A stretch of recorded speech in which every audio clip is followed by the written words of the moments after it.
Kia ora everyone, and welcome to this public workshop regarding the Foxton Pool. Robert, could I please ask you to start our afternoon and evening off in the right manner? Thank you. Kia ora tātou, ka nuri te aroha ki a koutou, ki ino e tātou, e te atu e ka harawa, kei te whakamoni mātou ki a koe.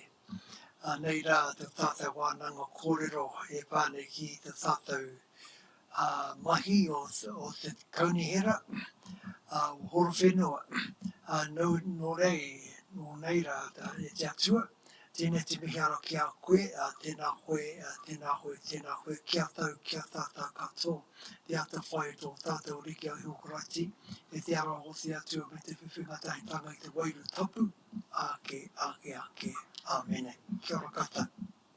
Kia ora, Robert, thank you. So just to remind councillors that we are live streaming this. We have members of the public here in the audience as well. We also have Councillor Isaacs on Zoom, and Councillor Brannigan should be joining us as well. And we're not quite sure about Councillor Tupapua at the moment. I assume just an apology for lateness. Welcome, Brent, and I look forward to the discussion. Thank you. Thank you, Your Worship, and good afternoon, everybody, councillors, Foxton Community Board members, staff and public. Thanks for your time this afternoon as we discuss Foxton Pool. So I've prepared a presentation that I'll take you through this afternoon. An overview of the presentation. It'll briefly recap on the journey that we've been on to date regarding this project. Following the briefing last month, there's been some work done to provide confidence regarding the price that we've received for construction of Foxton Pool. It was discussed the potential options and impacts relating to the project, and ultimately ensure that the goal is to ensure that elected members have the information they require to make a decision ahead of the August council meeting, where I'll be bringing a paper back. So we'll jump straight into it. The facts as they are right now, Council made a commitment to the community to undertake a basic rebuild of Foxton Pools via the 2021 to 41 long-term plan, and a budget of $2.6 million was allocated for a basic rebuild of the pool building. We've been successful in securing an additional $400,000 to broaden the appeal of the facility by including a spa pool within the site. A direct approach to market has been made, and we have an indicative cost of construction. No commitment has been made past this point. There is a significant budget shortfall of up to $2.76 million, as outlined to the briefing to elected members in the briefing in May.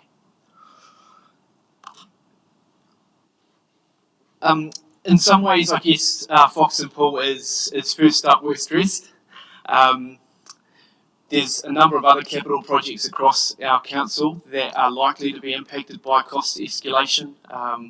We know that there's been increased material costs, volatile supply chains, a shortage of skilled workers, and we've seen rapid cost escalation across the board in the construction sector over the past 12 to 18 months. This is the primary driver for the situation we're in right now. How we treat Foxton Pool potentially set a precedent for other capital projects within Horowhenua District Council? It's probably in the broader context of what we are aiming to deliver. It's something we need to consider. And in the absence of sort of a prioritisation or a risk matrix, prioritisation tool, how do we determine where we best spend our money? Excuse me. So I'll just take us back a little bit. I don't want to go through everything because we've done a number of briefings and workshops on aquatics. But we did in 2019 we commissioned a aquatic facility strategy, and the idea was to undertake a review of Horowhenua District Council's aquatic facilities, analyse demand, consider aquatic innovations, and identify and assess options for the future. The strategy wasn't intended to be formally adopted by council; it was an internal strategy. In saying that, elected members have been briefed throughout the development and the outcomes. The strategy, the following the strategy, it highlighted the fact that the Foxton Pool building wasn't in a good condition and the need to do something urgently in that space. Following that, Council resolved to undertake a 3-part feasibility study to explore the future of Foxton Pools, the future of Levine Aquatic Centre, and obviously Jubilee Park Paddling Pool, with Foxton Pool being prioritised due to the critical nature of the facility. The conclusions. Levine Aquatic Centre, we know it's under high use and high demand, especially during our peak times. And basically, it requires expansion at some point. Moving forward, we do have money in the LTP for year 3 for a business case to take that from feasibility study and start doing a bit more work of what that could look like. But it's investigating a hub model, incorporating other sporting sectors on that site. For Foxton Pool, we know it has relatively low use, structured type activity. It has serious building issues. It caters for a wide catchment across the district and beyond, and it requires urgent action and review. For Jubilee Park Paddling Pool, we know that asset is at the end of its useful life. It does present a health and safety risk to council. It's not a life-guarded asset. And there is obviously everyone's aware that there is a splash pad that is in the process of being built. Well, it will be built by summer this year. In terms of the low use of Foxton Pool, this is the patronage for the last few seasons. The red line on the graph there is last season. So the graph shows we're sort of averaging around 2,000 people per month at Foxton Pool. However, last season saw an increase in that, and that could be due to change in the way we capture our visitation. We've gone to door counters so we can compare Levine Aquatic Centre with Foxton Pool directly. So on average at Foxton Pool, we're averaging approximately 90 people per day through the facility. LAC, obviously, it's a higher facility. We're averaging around 300 to 350. But bearing in mind, Foxton Pool isn't open for the same hours as Levine Aquatic Centre is either.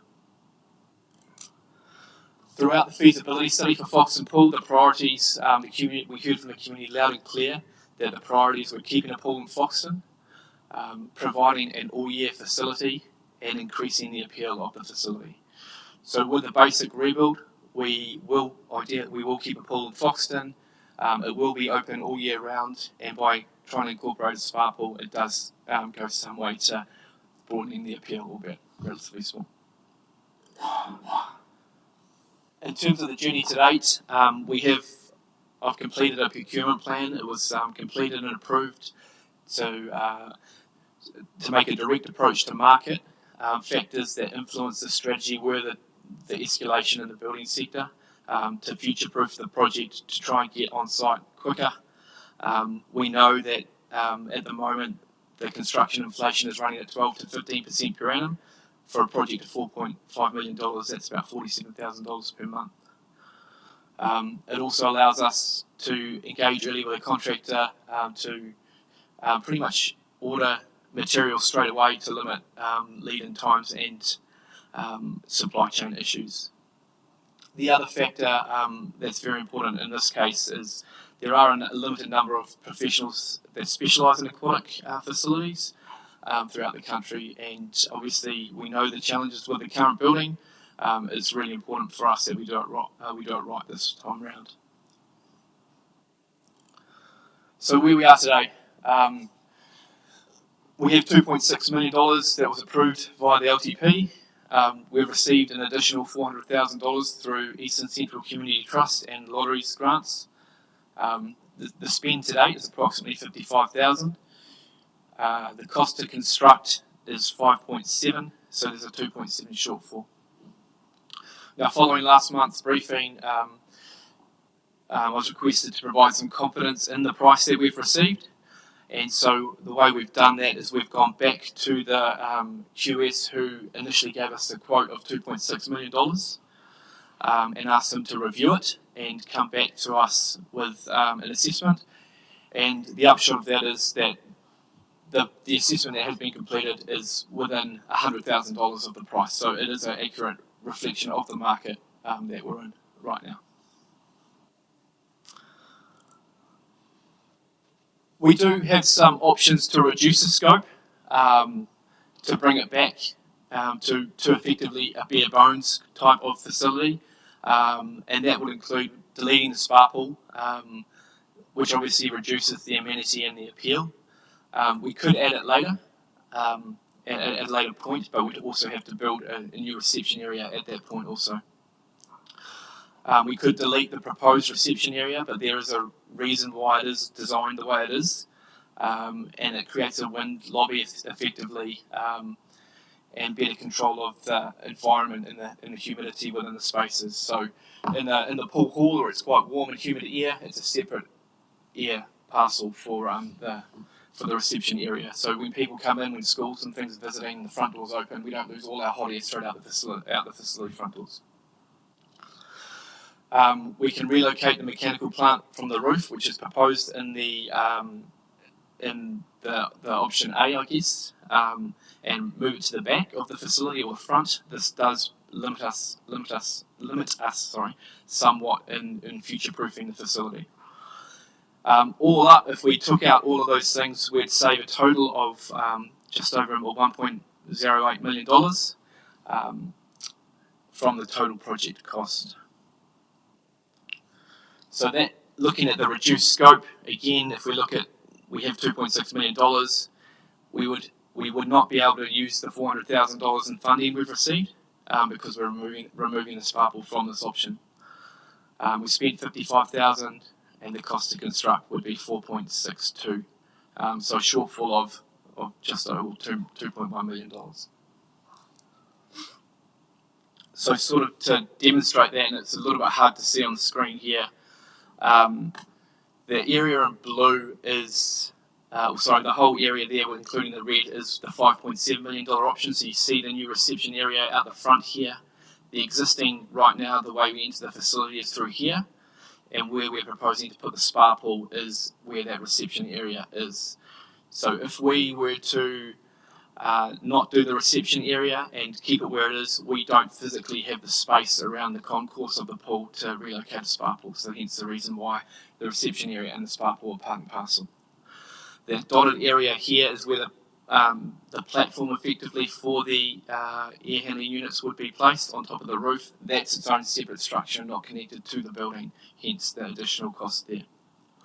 Obviously, if we go backwards and take them out, it would be just the exact same footprint as we have now. So moving forward to some options which have been developed to move forward with the project, or for consideration for the August meeting. The option one up there, accept the full proposal and fund the shortfall of $2.8 million. The Foxton Pool season will be impacted in some way, shape or form. The construction program is at least 6 months, so no matter when we start this, the season will be impacted. Bearing in mind that once it's finished, we'll have a facility that can open 12 months of the year. The risk of doing this, we progress spending more money without consulting with the community. Option two, we bring it back to the bare bones sort of scope, the lesser option, and fund the shortfall. The considerations with this option is there's no increased appeal, although you could future-proof and add it at a later point, but it is reworking some areas of the construction. And the risks with this option, we potentially lose some credibility with funding partners, as funding will obviously have to be returned if we can't repurpose it. And again, we will progress spending more than that's budgeted without consulting with the community. Third option, investigate alternative funding streams. And I've just put a couple of question marks here. Better off funding up to $2.76 million. Foxton Beach freeholding account. Again, at the moment, there's limited other funders we can go to as a council. And the more we investigate this option, the time taken, the more the project will escalate in cost. We pause the project and reconsult with the community via the 2023 annual or long-term plan, which would mean the Foxton Pool season this year, the 2022 season, would operate as normal, pending a structural assessment like we do each year on the facility. There'd be possibly, and I need to look into this a bit more, we possibly have to return the funding that we have received from our funders, and obviously that's a further delay in the project, which could relate in further costs as the sector keeps increasing. And the other thing here is we'd likely lose the contractor. We'd have to go back out to market and go through that process from start to finish. I've put an option here. We do not proceed with the project, and we continue to operate the pool for as long as we safely can do so, acknowledging that at some point in time there'll be that it won't be safe to open the doors due to the nature of the facility. There's obviously some reputational risk with this, and it would require consultation with the community, given at some point in the future we would need to close. Oh, sorry. Another option we have considered is closing Foxton Pool and providing a transport service to LAC, whether that be by bus, shuttle, or alternate options. The considerations here is the access to the facilities for local schools and clubs. We know that the Foxton Surf Lifesaving Club is a high user of the pool over the summer months. Schools in particular use the pool quite frequently over summer as well. And I'm not sure how supported it would be by the wider community. That would see potentially decrease people undertaking aquatic activity, and we do have capacity challenges at Levine Aquatic Centre too, so we have to be strategic around how and when we brought people to the facility. With all of the options, we need to consider the engagement and consultation requirements with the community. The cost of doing nothing and continuing for as long as we can. We know the building covering the pool isn't fit for purpose. The design's inadequate and unable to satisfy the durability requirements of the building code. We currently do a structural assessment each year prior to opening to ensure it's safe for our staff and for public. If nothing's done, at some point in the future, we'll be forced to close. It won't be safe to open and occupy the facility. Initial assessments done in 2019 gave us an indication of 5 years. I think we're probably a little bit longer than that, but I don't know how long. At the time we developed the long-term plan, we did price the cost of demolition and reinstating the area to grass, and that was around that $350,000 mark back then. Closure would result in increased demand on Levine Aquatic Centre. Facilities are already under pressure during our peak times there, and it would exacerbate the need for some redevelopment and expansion at Levine Aquatic Centre. Closure of Foxton Pool will almost definitely result in aquatic participation by decreased aquatic participation by some sectors of the community, and there's considerable social well-being and physical implications for the local community if we shut the pool. I've highlighted a few risks here, and again, these are probably relevant for a number of different projects that Council have. Time versus money. The cost of waiting, if we're assuming that 12.5% inflation rate for this project based on $4.5 million is roughly $50,000 a month. The prices that we've received from our contractor were valid to the point that the quote was received, which was April, and it had a comment in there that any escalation will be treated as a variance from that point. We have set some expectations with the community. There's high community interest in the pool. We know that through the LTP and through the feasibility study and the engagement that we had and the submissions we received. We're currently mitigating the risk with health and safety over the current building by making sure it is safe, and we have done some minor things to try and keep it going for longer. The other risk is the longer we delay, the more potential is we lose somebody, a contractor that's ready to go. So the intention of today is obviously to be some questions, but the next steps for me would be a decision on the way forward, and I'd like to bring our paper back to the August council meeting to set for a decision. And I'm really keen to understand if there's any additional information you would like, or any other options you'd like modelled ahead of that to make sure you've got all the information you need to make a decision on this project. That's the presentation. I'm sure there's questions, so I will hand it over. Who wants to start? So look, I guess it won't be the first time that we ask about the better off funding, because that's clearly something that is sitting there without any real criteria around how it's used at this stage or whatever. So I guess my question is, could we have a bit of nuance around the better off funding and any opportunities that may provide, and really just a bit of background to how that funding can be used, and if we're intending on criteria, etc. Councillor Allen, this evening we're going to give a presentation to Council, giving you an update on Three Waters reform and going through the better off funding options in quite a lot of detail. But essentially there are three key criteria points, of which when we're making an application we need to at least meet one of those criteria points. And those criteria points are either about supporting communities to transition to a sustainable and low emission economy, or the delivery of infrastructure and or services that enable housing development, or the delivery of community infrastructural services that support local placemaking and improvements in community wellbeing.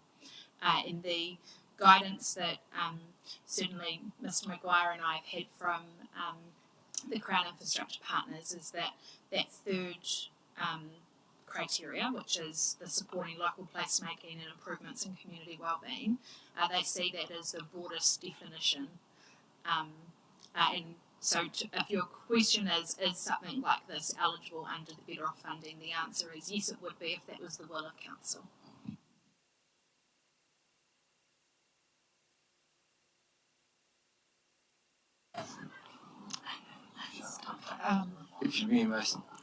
Thank you for that explanation about better off funding. Are you able to give us an indication on the amount available for the entire district? That's all of the communities across the Horowhenua District.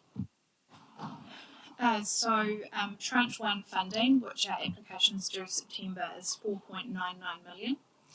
In tranche 2, which is obviously not due for some time, that is 14.96 million. So all up 19.95 million.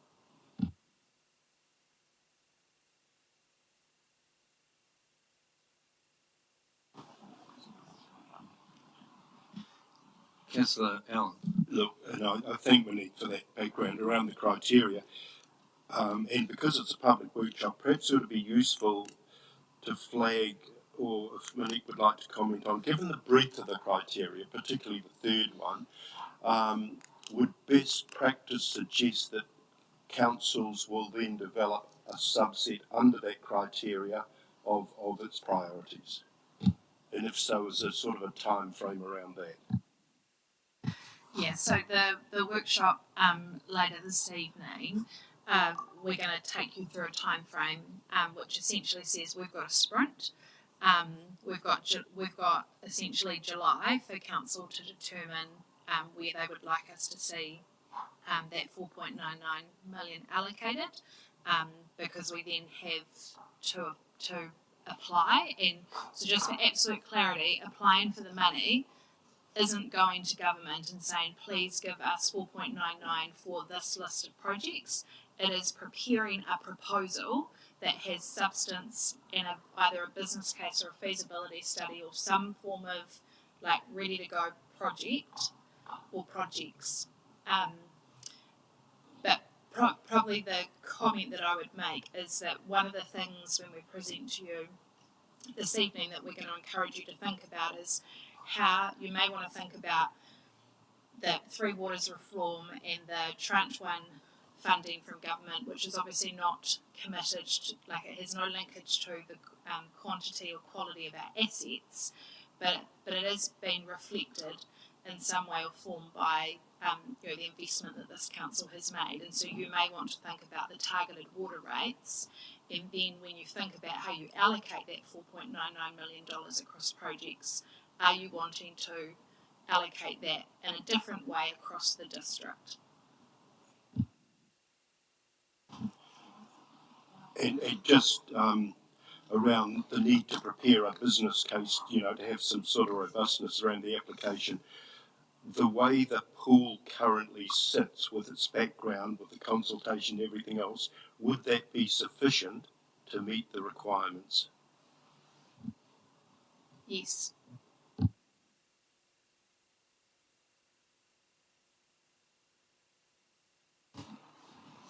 Councillor Mitchell. Thanks, Brent. You said that there's an average of 90 people per day through the Foxton Pool, and you also said that it's used a lot in the summer by outfits like the Surf Lifesaving Club. So I'd be interested in a breakdown of how that average comes about, so a monthly average rather than a yearly average. And I'd also be interested in a time of day peak usage at the Levine pool and how that works out. When is it really, really full and when is it actually quite empty? Because I know there are times when it's not fully utilised.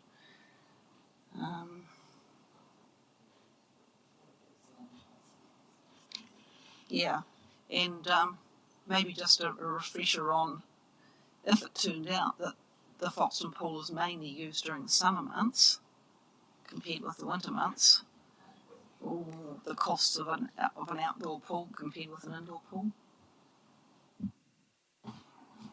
Thank you, Councillor Mitchell. A couple of points I can answer. A couple of those straight off the bat. So the season for Foxton is only a summer season at present. It doesn't operate 12 months of the year. In terms of Levine Aquatic Centre, the peak times are after school until about 6:30, 7 o'clock, when we have our Learn to Swim, when we have other activity, our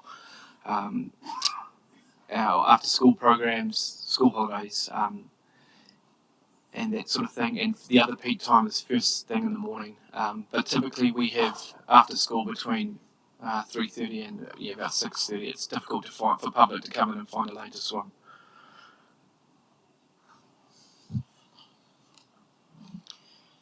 Councillor Tupapua. 3 questions and a query or comment. Our first question is around the OPEX. So it's open 8 months of the year, but with a proposal for 12, what's the extra cost for those 4 months? Second question is obviously finding out whether that $400,000 grant can be reallocated if we didn't do the spa pool. Third question, perhaps the community board knows the answer, but I wondered who decided or what was the rationale around a spa pool versus a, dare I say, splash pad. And why I ask is because that price tag versus the splash pad we're about to build for Levine is less than $400,000. I know there's obviously other technical things involved, but when you talk about appeal and attraction, I'm pretty confident that splash pads will attract far more users than perhaps a spa pool. And while a lot of people don't have a spa pool at home, there is the Levine one they can come to if they seriously want that. So I just want to understand the preference around the two options versus the price. And my last, it's not a question, it's more of a that point raised about the loss of a contractor for such a thing, because as a business owner and someone who networks with a lot of businesses in a range of, services and goods, the fact that a contractor would move on because something's delayed is, I don't believe the likelihood of it, because they would just get on with another project and come back to that. It might mean we wait for a bit, but they wouldn't say no to a reasonable sized job like that. Thank you, Councillor Tupapua. For a couple of those questions, I have to come back to you, obviously, for August. But in terms of the spa pool versus the splash pad conversation, so the outcome of the long-term plan was obviously 2.6 with the ability to apply for additional funding, and that's what I've done. In terms of adding a splash pad, that requires quite a bit more work in terms of the groundwork out the back, where there's currently just sitting a pool tank. So it would be taking out all the pool and all the services there and refilling it with the grass. So there's an additional component for a splash pad at Foxton Pool. And I think through the feasibility study and the options, if we broke it down off the top of my head for a splash pad on that site out the back, currently we were sort of closer to the $1 million mark rather than the 400. Yeah. And the other one, in terms of the contractor, look, we've approached a contractor who's doing a lot of pool work in New Zealand, and they are industry specialists, and there are limited people that we can go to. The potential is they may re-tender, but initially the conversation was they would only hang on for so long because they've got other work lined up and they need to do. So it depends on the time and what they've got on their program.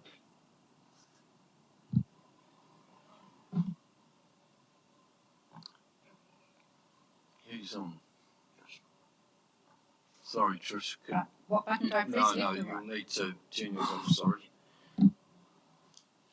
Councillor Bishop. Thank you. I don't know if she's in front of me or not. Brent, you just feel it's almost the nominated contractor approach, which I'm pretty uneasy about, given where we've landed, and while we haven't got a lot of time to test that at the market, this is the risk of that decision that was made, and it wouldn't have been my decision. None of us can guess the future, but the economy or the industry, the sector is in a different space, and certainly different headspace right now as it was 6 to 12 months ago. And I don't know how many players there are in the market out there that can build, what's hardly architectural wizardry over a swimming pool. And I think we've done ourselves a real disservice by actually not having a competitive process to offer up as some options. And I think it would be worth the effort to make some phone calls and try and see if in fact there are some other legitimate options which maybe are more aligned with where our funding sits currently.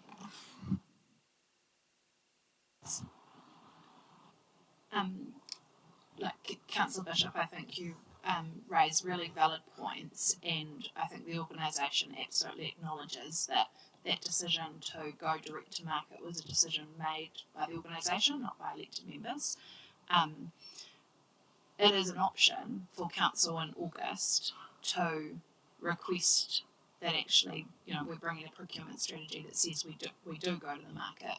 But what you're hearing from Mr. Harvey is some advice that says, well, actually, when we talk to the recreation and the pool industry across New Zealand, that's why there was a suggestion we go direct to this particular company, because of what is seen as a tight labour market. But that is still available to council, that we go out and test the market. What we have to acknowledge, though, is that in doing that, we then wave goodbye to the procurement, like we would be finishing the procurement process that we had started, which is to engage one provider, and we would be starting a new process, which they may tender on, but they might not. And then obviously it's luck of the draw to see who else might tender into that process. Can I just confirm, please? So the budget figure, the business case figure that was worked up and put into the original budget line of the long-term plan was provided by the same company? It was provided. It was QS. It wasn't the contractor that provided that figure. No. So there's a real red flag for me that if a quantity surveyor can QS a job and give a professional opinion, these guys don't do dartboard. They it's an actual profession. to come in 100% plus over, I don't want to be forced into a position where we've got no time to consider other options. Yes, there are some risks we might lose this contractor, but what right does this contractor have to come into our district and charge twice what a QS is offering to put on the ground a covered pool, So, and just a further note, I'll shut up. I don't see the escalation in prices across the industry as has been presented. Certainly not going forward. And in a economy that's tipping off the edge right now, there's going to be labour. It's already happening now, lining up for work. It's a different market now, so we need to, I think, pause and get some comparable options, because I just cannot support one without a test of the market when it's so far out. So, Councillor Bishop, I just want to clarify, the right that business has to come in and offer a price is because this organisation asked only that business to offer a price. So I don't want any kind of us to have any negative reflection on that business, because they were the business that this organisation asked to tender. When we briefed elected members in May, obviously, there was rightfully so a reaction, and you said please test the price, and so we've done that in a way where we're not breaking the procurement process, where we've gone to a QS, and that QS has come back and said, yeah, the price is within 100k. What I'm hearing is that when we bring a report back to Council in August, in addition to those options that Mr. Harvey's put up on the screen, you'd like to see an additional option that gives you some advice around what a different approach to procurement might look like, and that could be testing the market, and you want some advice around the risks and benefits of that. Yeah, I think we've noted that. Councillor Allen. So I just want clarity around this.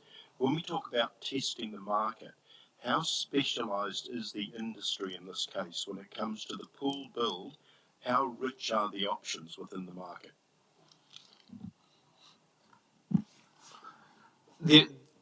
There are limited people that are specialising with aquatic centres. Yes, it's a building over a pool, but it has to be. It's an extremely high and corrosive environment, and it needs to have the right treatments on that building fabric and everything. So there is, in terms of going out to them, there are limited people that are specialising in aquatic. We could go out wider, absolutely, and if that's what Council wants, I'm happy to go out and test it. But yeah, in terms of aquatic specialists, it's a limited.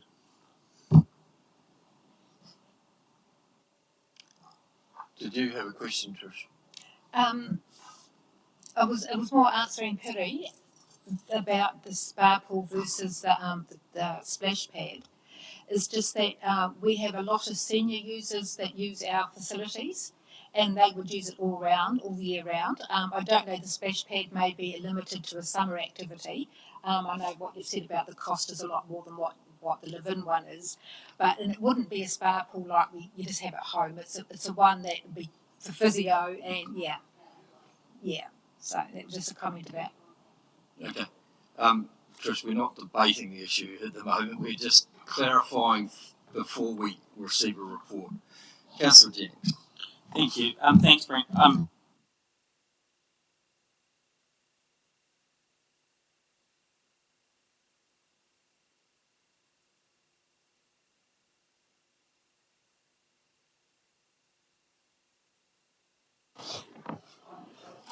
Oh, I've beaten you. Okay, thank you. It really is just for me that clarity that the report outlines, that clarity of what changed from that first QS that came to us, that we based consultation on the decision through that lengthy discussion and that long-term plan process.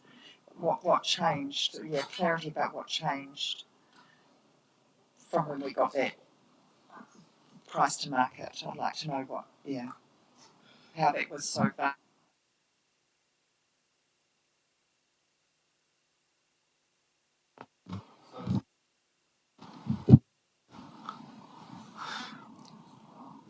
Thank you, Deputy Mayor Mason. So the QS was initially completed in December 2020 to form the LTP consultation document. So there's been a long period of time. Obviously, there has been a number of the escalation incurred with that, and it was done off a concept design that was worked up through the feasibility study. The differences between that and where we are today are the reception area, that the air handling unit platform that needs to be separate, and effectively the spa pool, which we have some funding for. But other than that, if we take that out, it comes down to $4.6 million versus 2.6. It's a like for like. Councillor Isaacs, got a question? Yeah, just for Brett, just a clarification, Brett. They're not actually doing anything to the swimming pool itself, are they? We're only talking about the structure and all that here, aren't we? Correct. The actual pool tanks and the pools are in good condition and have a number of years life left in them. It is just the building that is surrounding the pools. So effectively, it's $4.6 million just to redo the outside of the building of the pool, and they need to be specialist people that do that. Is that what you're saying? We've approached specialist people. Obviously, one thing that I'm want to make sure of is that it's done correctly. We're in a situation where we are because the pool is effectively a garage over the body of water. It's only 15 years old, and we shouldn't be having the conversations we are because of the way it was constructed. So I don't want to be in that situation in 10 years' time. Thank you. Councillor Jing. Thank you. Brent, similar to Deputy Mayor Mason, I would be pretty keen for in the report for there to be an explanation around the cost escalation as just in terms of an explanation, because I imagine that the 2.6 million that we initially committed, which was based on a series of options at the moment, had a contingency component in there already, and so I think it's really important that we tell the community about why that's escalated. Similar to Councillor Mitchell, I'd really be keen to get some of those patronage numbers. If we can get the data, I think that would be useful. Again, like Councillor Mitchell, the overlay of the peak times between Levine and Foxton, so we can see any conflict points, because I think that would be useful to tell us the story. We'd also like a contemporary view of the structural assessment. I think you referenced 2019, saying that it had a 5-year life, meaning that would be 2024 potentially, but you do it at the beginning of each season. Do you want to? So the condition assessment that was done as part of the aquatic strategy was done in 2019, but we do have from that point, one of the recommendations was a structural assessment each year prior to opening, so we have been doing that as well. So yeah, we can. So could we include in the report some commentary around what those structural assessments are telling us, whether there's any significant deterioration, etc. And then the last two items I'd be keen to see is updated information about the rates impact in terms of that potential increased operational cost around the facility as it is, or whether that's the same as when we considered it as part of the LTP. And again, the rates impact in terms of depreciation with a higher CapEx cost. So those are items I'd be keen to be covered in the report, please. Councillor Casey. And can I just double check? I think Councillor Tukapua mentioned the extra 4 months of the year, so that was around cost. Was that extra cost? So yeah, you did, didn't you? So that's what I had. So yeah, thank you.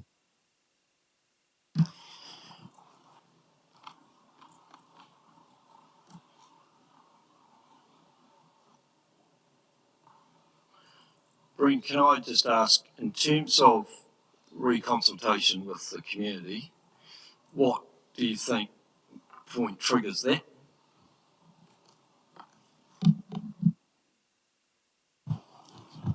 Well, I guess I think if we're going to spend significantly more money than what has been allocated, we would need to reconsult with the community. Or if we're considering shutting the pool, given it's a strategic asset, we have to consult with the community.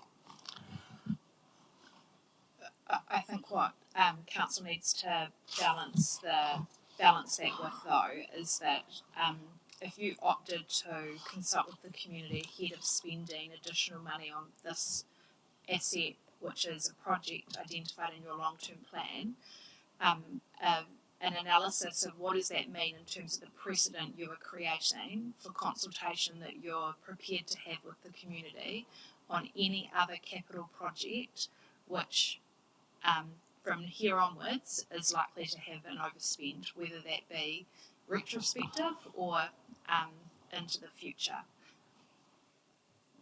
The analysis of that significance, you can't just overlay on the Foxton Aquatic Centre. You need to make sure that you've done that on the hard infrastructure projects as well. And I suppose I would caution council that in a climate of where we know we've got some work to do around prioritisation of a capital program, so that A, we can deliver, and B, the pressure on cost, that you could be in a position where you're consulting on a number of other things.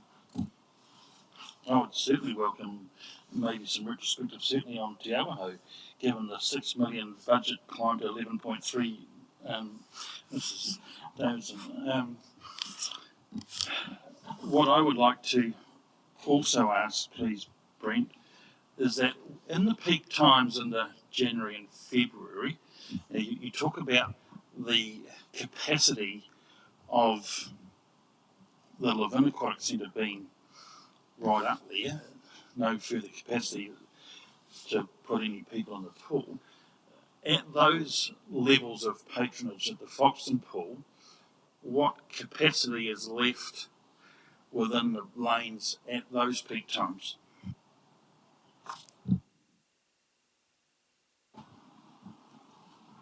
I'd probably have to go back and look at some data around that one, Councillor Bishop, but I can get that information for you.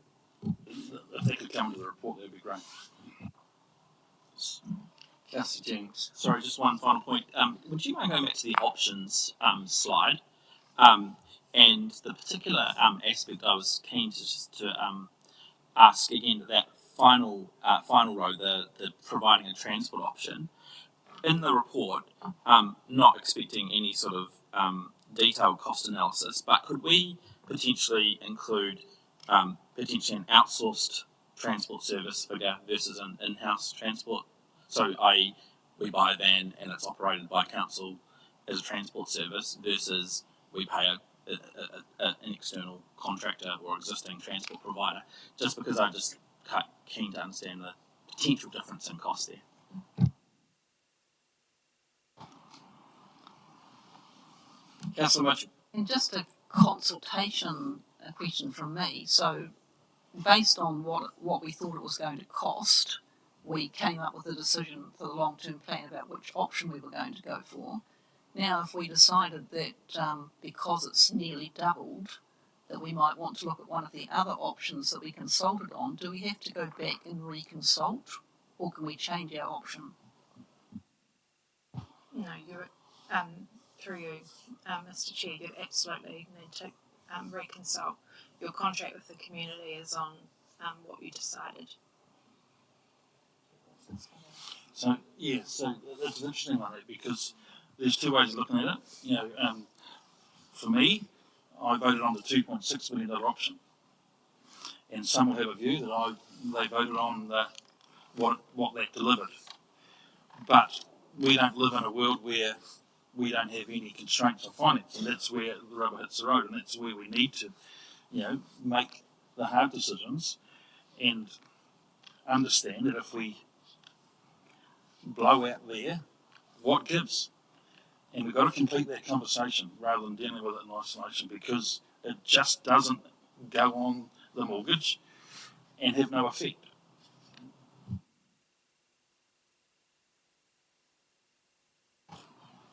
Councillor Allen, I'll give you the final word. Yeah, and just in terms of the August report, that important issue around the risks of precedent setting with consultation, will that be addressed in the report itself, the CE? Yeah, we will attempt to, yes.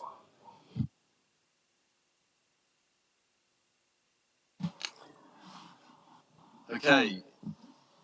Pressing question?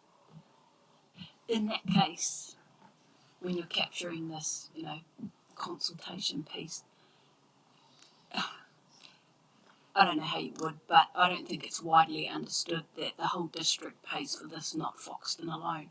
So I'm not, perhaps the submitters, how many were from Foxton, how many from Levine on the topic during the LTPs. That might, some of that, please. Thank you, Brent.